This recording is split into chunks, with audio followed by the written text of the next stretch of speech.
كانت في أزسار قصة تافرة ببايبم أو كاتكد وكام صعوبات ديتيني وكام زحمة ديتيني لدسيدة عشتها. We are here to discuss your truly exceptional documentary, Mediha. Hasan, if I may, I would like to suggest that because this is such a refreshing take on the medium of documentary and your protagonist is so unusual, would you like to introduce our listeners to Mediha, the Mediha you first encountered, who we meet initially on screen, the young girl, the young woman who owns her space and her importance and her place as the 15-year-old filmmaker that she is, and that you quite rightly credit as a cinematographer? Yeah, sure. It was, you know, I had set out to tell this story sort of through at first a more classic, I guess, documentary lens. But when I arrived, I knew that, I'm not Yazidi, I'm not from the region, that, perhaps an alternate pathway forward creatively was necessary. I had been interested in the power dynamic between participant and filmmaker for a long time before that. And so I thought, let's give it a go. Let's try to rebalance that relation, that power dynamic. But I knew it would take someone special because this was going to be a collaboration. And that's, a heavy task. And I met Mediha in 2019. I actually met her brother Gezwan, who, as you see in the film, he shares that same, spark, that charismatic wit. They're incredible. The sibling dynamic is so unique, and it's not just unique to the camps and Yazidi kids. It's these, at the time three, now four siblings. They are the most resilient people I've ever met. And B, they're just wonderful. They were just an honor and a pleasure to be around for, I was over there for 4.5 years. So when I met them and I met Mediha, I remember she was sitting in the corner of her camper, quiet, but not like other Yazidi returning women and girls. A lot of them are, of course, kind of shadows of themselves, you know, catatonic in some situations, nonverbal, just from the trauma of what they've been through. And Mediha was, you could tell she was carrying something, a story. She had a story to tell. And she she had that spark from day one, interested in the cameras, telling jokes, interested in us, the filmmakers. And so I thought, this could be a way forward with this, handing off the camera lens, handing off the cameras and sort of shifting the lens of documentary. And we got that first batch of footage back. And I thought, at first, before we got the footage, I thought maybe this would be creative transitions or vignettes or online material. I didn't really know where it would end. And I got that first batch back and not her, not just the intuitive way she took up cinematography and her framing and her lighting. It was really amazing, but also the story, how she was speaking already. She's, it's poetic, it's layered, and to me at the time, very surprisingly self-reflective, at such a young age and with such a burden, with such trauma. She dove right into that side of it. So it wasn't just the cinematography. She was a storyteller already. And that was from there, it was no longer going to be transitions or vignettes. It was, what became half of the movie, and it became titled Mediha. So she took the reins because, of course, she did. She's an absolute force. And yeah, here we are. از ديمو ديم از الترسيد از عايشم از الترسم بس از تحاولين ما سنترسم از بشمن نفسها خو لازمة از هلافي مشاكلي ببينم. Indeed, here we are. I mean, she really is an extraordinary human to listen to. And like you said, she's so unusually emotionally articulate for her age, whatever any children, would be coming to with the camera, like, her pondering where to even start her film. And And I just thought that it was just so beautiful and poetic, like you say, where she said, "Shall I start with the day that ISIS came, with the first sale of me as a person, or the last sale of me as a person?" And just those opening words were just Yeah. so striking and shocking and simple. And then, probably to her own relief and to everyone else's, she says, "I'll start in camp." Yeah. Which is just so beautifully compassionate towards herself and viewers that she probably wouldn't even know that she had. Yeah. She took the reins of the narrative as well. Um, the narrative threads of the film. She has this creative, uh, this creative gene in her that, again, she was a storyteller from day one, and boy, did she have a story to tell. Yeah. And she used it, and she used the camera to begin that healing process. As she says it, the camera was her best friend, her only friend, her therapist before she knew what a therapist was. And so while she had this creative streak and really like intuitively took on the filmmaking and that whole process, she also, I watched her as a filmmaker use the tools of cinematography and the physical tools of a camera to feel unburdened, to begin that healing process. And she's continued to use that. She sits in on every screening at every film festival. She's watched it hundreds of times. And it's just, she explains it. It makes her, she says, I feel strong. I feel strong when I watch the movie. It's just a continuation of, I had hoped to instill some semblance of agency, give it back to her because it had all been taken from her when she was with ISIS. And I had hoped that I would, giving her the camera would help her find her voice. I could have never imagined what it's become now. Again, she's an absolute force. But just to go back, let's find out why you were there and Yeah. a bit of the history of how this film came about. Sure. Yeah, I was in the region in 2014 when the genocide happened. I was working on a different film on the Syrian civil war. My translator was Yazidi, and so while I had known about, what had happened to them, I didn't fully comprehend prior to meeting Amal the scope of what has been an absolute tortured history for the Yazidis. This is, by their count, the 74th genocide committed against them. So this was 2014, 2015, and I didn't have the resources or honestly the skill as a new filmmaker to tell the story how I knew, I wanted it told, or how I knew, or how I thought it should be told. I read an article back in 2018, so like 3, 4 years later, that there was at the time 3,000 plus Yazidis in captivity or otherwise missing. That was the spark that sent me to the camps. I, I was embedded with from early on. It was called The Missing, our working title. And it was more about the rescues, and I was embedded with the rescue team. And I think what drove me to it was frustration and anger that the world had moved on so quickly, and we had never heard about the Yazidis that were still missing, and we never do hear about them now. And that was, I wanted to give them some bit of spotlight, international attention, awareness around the genocide, and also that, as Mediha says, the genocide is ongoing. This is 10 years on, and every issue you saw in the movie is not only unsolved today, but in most cases worse than when the movie was being filmed.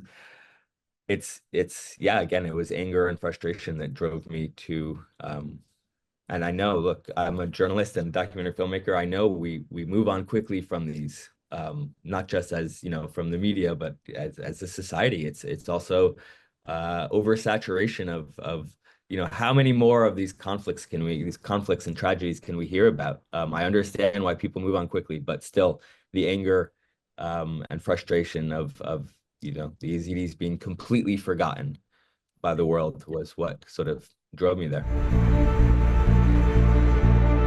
تشتي بسري مهاتي أس نكارم بهتينكم خونا منا أز بحرية خو ببايو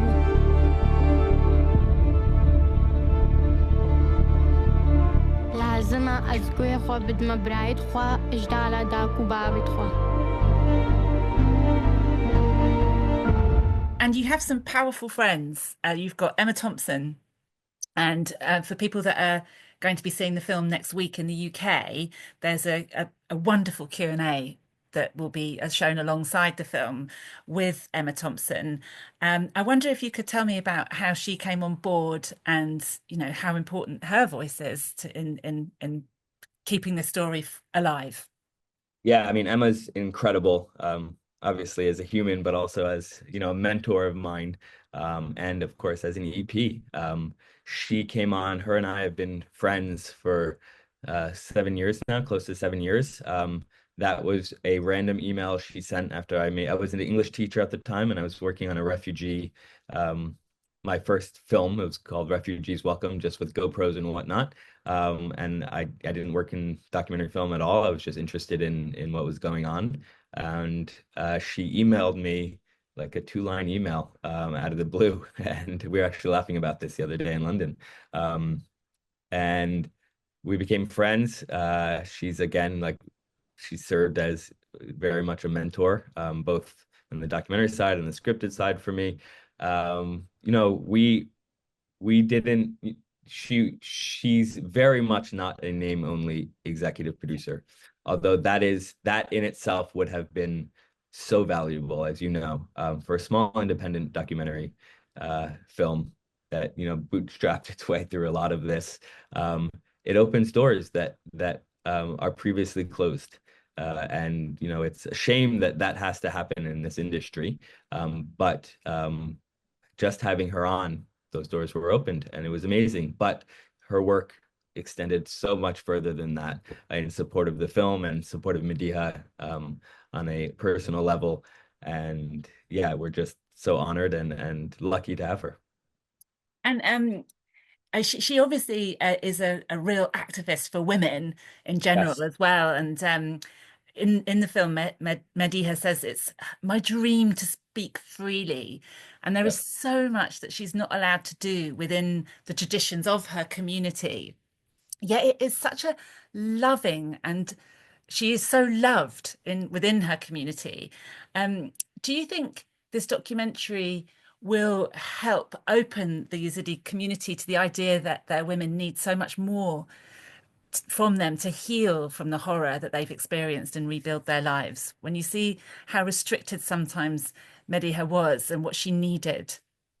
Yeah. I mean, I won't speak for the Yazidi community, or comment on, you know, they're an ancient, culturally and religiously conservative tradition that has been asked to change and bend, um, at such an accelerated pace. And they are going through the collective trauma of the Yazidis is you know, this film does not begin to scratch the surface of it. So I will say that Mediha is inspiring other girls from the Yazidi community to speak out. Mediha is inspiring girls from all over the world to speak out about what happened to them. She gets DMs, all the direct messages on Instagram all the time, like, how can I find my voice? How can I make my movie? I hope that people watch this and are inspired. She's, you know, she remains, despite, you know, the fact that it was not encouraged for her to speak out, she remains, you know, they love her still. They love the film. And they recognize that, you know, they are dealing with issues. They are dealing with these issues. And the film touches on all of them, whether it's the women unable to return if they have children by ISIS, or girls like Mediha who'd come back and, you know, weren't at first welcomed in the community and now are welcomed back. They're dealing with all of them. And I think, you know, we're asking a huge thing of the Yazidi community, that it's again, they have not, the collective trauma is real, and the resources are not available for them to begin that healing process. But yeah, I hope Mediha serves as sort of a shining light. You know, she's doing so well, and hopefully Yazidis, and especially Yazidi women and girls can sort of look at her as another path forward. Yes, exactly. And yes, I didn't mean it on any comment of the boys, because I know that in the West we have horrific traditions that need to be, Yes. challenged just as, as much as anyone's, Yep. and I felt nothing but incredible support and love towards her from all the men in her life, which I thought was wonderful to see. بهزاد الشالية بهزاد المهرب حتى تشوكو جنو كما دي استخدام كرن تفرض نابودا أبا تشجيني ديار أما خطأ مصير مقبودا بالنسبة لبارزان ومع والدين من مصير موفق ما نعرف أي أخبار عنه بجد تشتيقة ما بي خطاش ما تم تقصير نادن هكا كيبي مروب ناس بغريب بي. We are in the heart of ISIS and pro-ISIS people. يسيري ما إيق مصيره. So Mediha and her brothers are searching for their mother and their younger brother in the film, and you have encounters with rescuers looking for them, who are in themselves also extraordinary people. Can you tell me about encountering these off the scale, this bravery, and did you yourself have to travel into the ISIS camp? Was that you filming in the car? It was, Yes. yeah. Most things that Mediha didn't film, I filmed, and then our wonderful co-cinematographer Annalise Mecca pitched in as well. So I mentioned before that it was originally sort of focused on the rescuers because, as you said, they are just extraordinary humans. They are volunteer rescuers. As said in the movies, we Yazidis have to help other Yazidis. That they do this at great, personal risk, with little compensation, if compensation at all, especially, the ones we worked with. But Bazad in particular was just, he's just an incredible man. When we first encountered them, the rescues were sort of coming to a close. In fact, Barzan was the last one rescued. For a long time. There have been a few in recent weeks, but there's no rescues going on. And Barzan is Mediha's younger brother, which was just one of the most emotional things I've ever seen on screen. Yeah. So they are struggling, and most of them, they're volunteers. Most of them have day jobs. So they've returned to those day jobs, and there's no active rescues really, at least on a grand scale. The scale I think is needed. There are groups working behind the scenes to try to sort of kick the wheels on that, and hopefully we can support them through our impact campaign. But yeah, they are an extraordinary group that does not have the support or the resources needed. And for you as the filmmaker, obviously these people, especially the doctor who sadly died, but she was an incredible woman who would go into the ISIS camp fairly regularly. I mean, at such peril. And did you feel that? How have you come out of making this documentary? And putting yourself in such dangerous situations? I think, those days in Syria were some of the rougher ones, those filming days. I think honestly, it's been such a whirlwind since the film came out, that I haven't had time to really sit and think about all of this.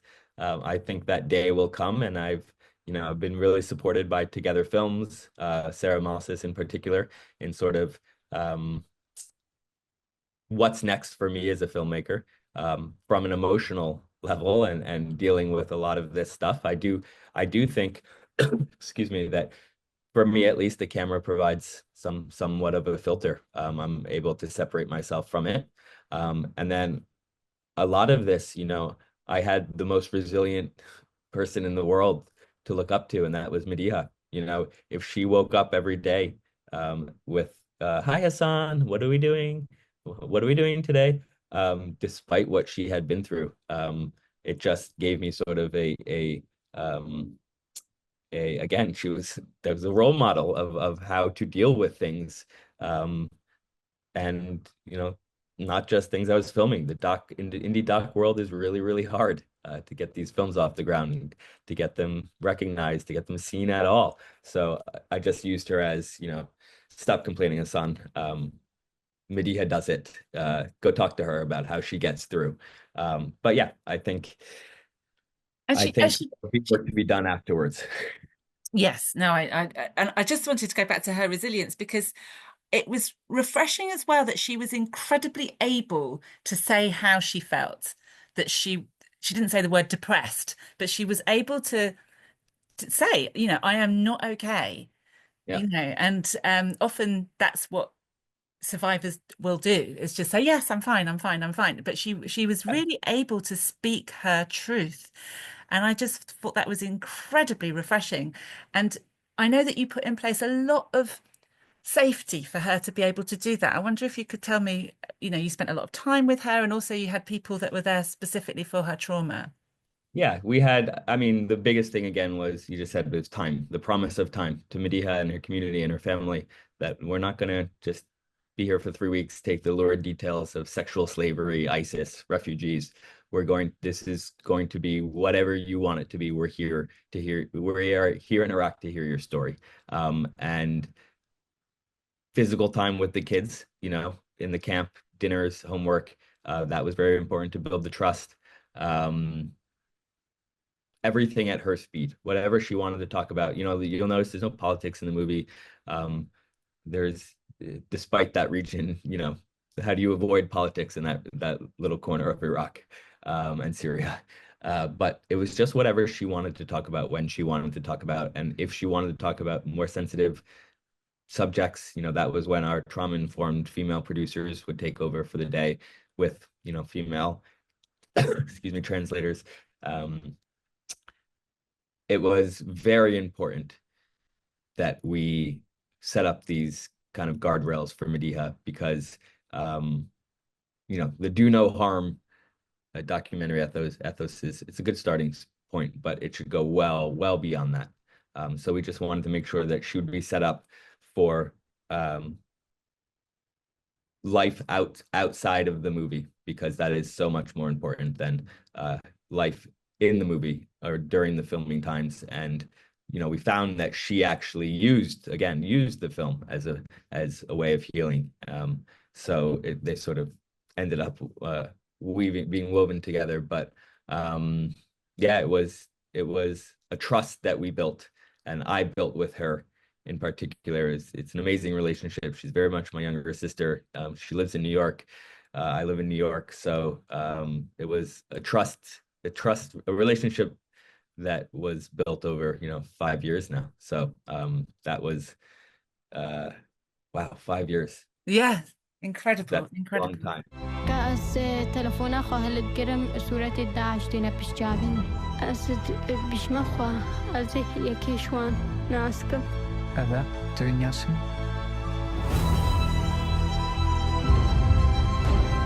ما حيبت كرا وقت يازج بعد عايش بقريان بس هابي حيبناكم. Tell me, you're nominated for an award this evening, is that right? Yeah, so we're in LA with the whole team. Unfortunately, Mediha is really sick, so she did not come from New York. She's heartbroken. We're nominated for the IDA Award for Best Writing of a Documentary. I'm very excited and anxiously waiting for the Oscar voting to start next week, and then BAFTA soon after that. So we're sort of, it's not a celebratory time, but we're focusing, especially this week, on celebrating what we can while we wait on the news of the other awards, because it's been just an incredible run. Yes. And I know that Malala has posted on Instagram, and they've met, haven't they, Malala and Yeah, Mediha? they're best. Mediha says we're besties. Yeah, they've met, and they met. They had a really long lunch here in LA first, and then they met in New York, and just Malala is Mediha's like shining light of where she wants to be, and to get them together was surreal, but also super inspiring for me to see sort of this Medea just kept saying girl power. And those two forces together is something to behold. But yes, Malala's been super supportive of Mediha and the film. She is possibly the only other human alive that has been through that sort of comparable trauma and will be dealing with a level of fame that possibly may be a bit overwhelming for Mediha. I mean, how has she responded so far to the attention? Very well. I mean, she's not super interested in fame, but at the same time, she's also 20 years old now. And she is, Instagram is important to her. So yeah, she likes her fancy pants dress pictures. That's what she calls it. She likes that stuff because of course she does. She's 19, just turned 20, sorry. But she's not super interested in fame. She's very interested in school. She wants to be a human rights lawyer and she's got a lot of catching up to do. So school, tutoring, all of that. But yeah, she's at the same time being a young woman who is experiencing a film about her that is sort of my concern was not so around the much that world. she was that she's in pursuit of fame, but it's going to be thrust upon her a bit. Yeah, no, she kind of deflects it. Yeah. And she's not, yeah, she deflects it. We are already, we've had many conversations with her of what happens when the spotlight turns off. I think, you never know, especially someone who this is very much her film and her message. So, she's super involved in the film. And we're just, we're setting up the right landing pad for her once this all ends, and she'll be fine. She's ready for it. She's got a lot of other interests in her life. She's a what did she say the other day? Hasan, I'm a Brooklyn girl now. Oh. She moved to Brooklyn. So, and there's no messing with a Brooklyn girl. No messing with a Brooklyn girl. So she'll make that transition better than I think any normal person would. Even, if I had a documentary about myself, I don't think I'd handle the transition as well as she has so far. Yeah. But there's nothing like, I mean, I am sure, Hasan, to honor her truth and allow her to speak her truth and for us to see her truth. I mean, the healing is not just for her, it's for everyone, even though obviously it needs to be for her, but I think it's contributing to the world conversation that we need to have very desperately. Thank you. I hope so. Yeah. So thank you so much and really good luck tonight. Thank you, Felicity. Thank you. از السرفان موادي عارت بيفم أسهيفيتكم هناك حسامة بكن.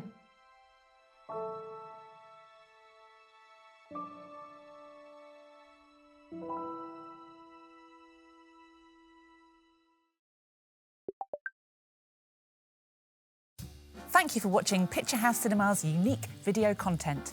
Hit the subscribe button to be kept up to date with our movie news, cast and crew interviews, highlights, trailers, and lots more.